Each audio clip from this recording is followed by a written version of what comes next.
Hello guys, this is Miss Amra. I'm back with my next lesson. So today we have 9-4. 9-4 is about arithmetic series. All right.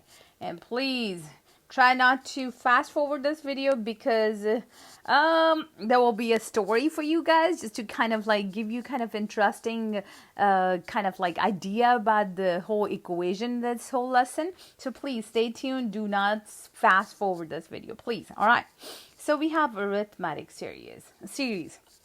Okay, now before we did arithmetic sequence and now we have series. Okay, what's the difference? Let's just look that up first. So what I'm going to do first, I'm still going to show you arithmetic sequence first. So let's say I have 5, I have 10, I have 15, I have 20, 25.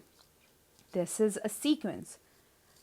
But you know what? Let me tell you one thing. I can change this into a series. How? So let me show you. It's going to be pretty quick. Trust me. All right. So let's change this change this sequence into a series. What is that? So I'm just going to do something really quick and automatically it's just going to become series. This is gone, gone, gone, gone. And the series is, gosh, I need to pick a different color. And now this becomes a series. All right. I hope you understand the difference. When I say a sequence, it means those numbers are just kind of like a list of number. You just have commas in there. It just lists some random integers. All right. When I say series, it's basically adding up all the numbers of a sequence. So adding up all numbers, it's basically a series of numbers or a series of integers or series of numbers. That's what arithmetic series. If I say arithmetic means numbers are actually adding up by a common difference. Okay, so we have two different types of series. We have finite series and we have infinite series. Pretty much clear from the name. If I say finite means it does have an ending point. It's like it stops at certain term. So that's finite series. When I say infinite means it's just going to keep going forever. It never stops and there's no last term of that series. So something like 2 plus 5 plus 8 plus 11 and 14. Done. That's a finite series. But when I say 2 plus 5 plus 8 plus 11 and ... So that's infinite series. Why? Because we don't know where it's going to stop. We don't know the last term. But let's say if I give you another example on finite. 14, and if I say n is equal to 10. This is another example on finite series. Why? Because at the same time, I have number of terms. So I know it's going to stop at 10th term of this series. So that's also an example of finite series. Okay, now how do we find the sum of a series? How do we do that? I can give you the equation right away, but trust me, there has to be you really have to understand the logic. So this is where story comes in. So this story is about great mathematician, and his name is Gauss. I don't know if you ever heard of his name before or not. Trust me, he was incredible good at math, exceptionally good at math. So when he was 9 years old, I don't remember what year he was born in. I don't remember that, but German mathematician. So what happened when he was 9 years old?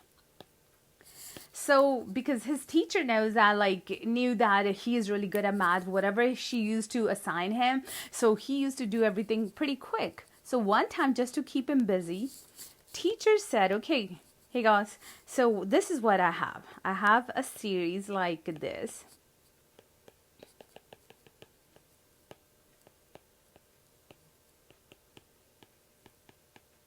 Like this.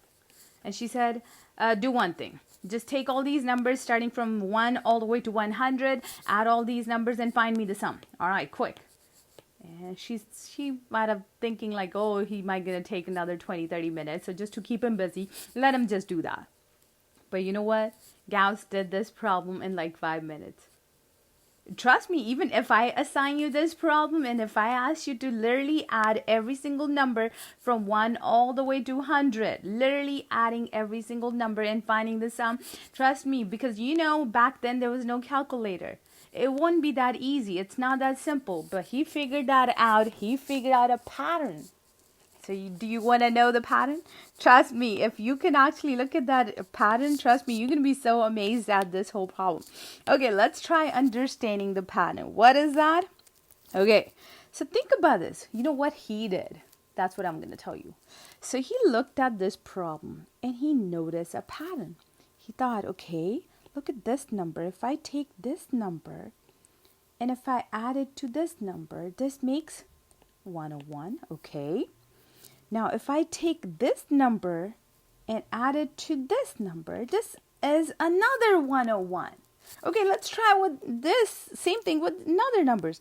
I take 3 and add it to 98. That makes another 101. So it means there is a pattern. What is the pattern? Because if you notice, from one side, these numbers are going up by 1, and from the other side, these numbers are going down by 1. So it means there is a pattern. So I know there would be 101 if I add 2 numbers at a time. All right? But how many times you'll see 101? Total, if you look at it, I have 1 through 100, so it means total I have 100 terms to add, and the sum I'm getting is, oh my bad, it's not 101.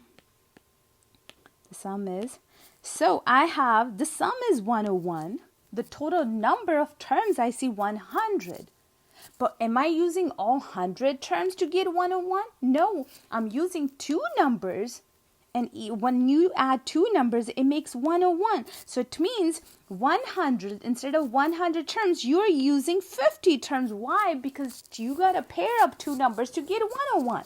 So if I take 100, divide by 2, and multiply by 101, so my answer would be 5,050. Here you go. And that's what he figured it out. And trust me, that's the coolest. That's the trick about this sum equation. So now let's try understanding the whole equation. So what he did, so in order to find the sum, what he did, he took the first term, which is A1. Remember those symbols? Added to last term. So I'm just going to say AN for the last term because that N could be any term, right? It's mainly the last term of a sequence or series.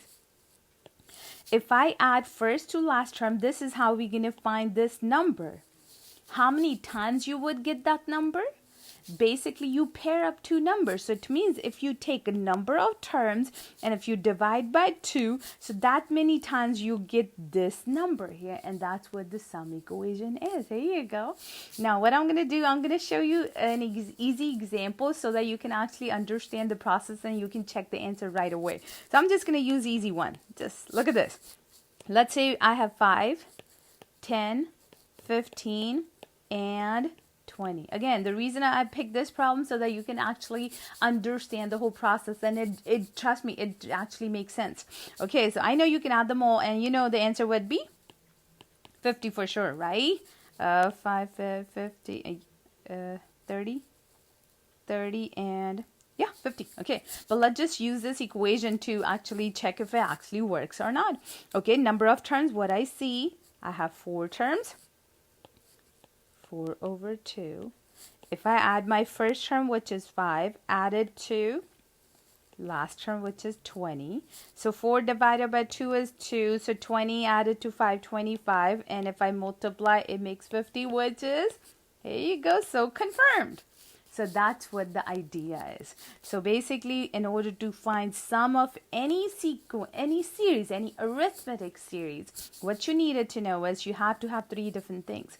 You have to have number of terms, you have to have first term, you have to have last term. So as long as you have those 3 variables of a series, pretty much plug those in and find the sum. Let me just label that information for you guys. So this is how we write the symbol for sum. So I would say sum of n terms. N over 2 A1 added to AN. So let me label everything for you guys. So A1 is the first term. an is the last term. N is number of terms. And this is just a symbol. So basically I would say sum of n terms. Sum of n terms. Here you go. So that's how we do it. So pretty much, yeah, this is all for today. If you have any question, you can just send me a comment and I'll answer that. Thank you guys. Thank you for watching. Bye-bye.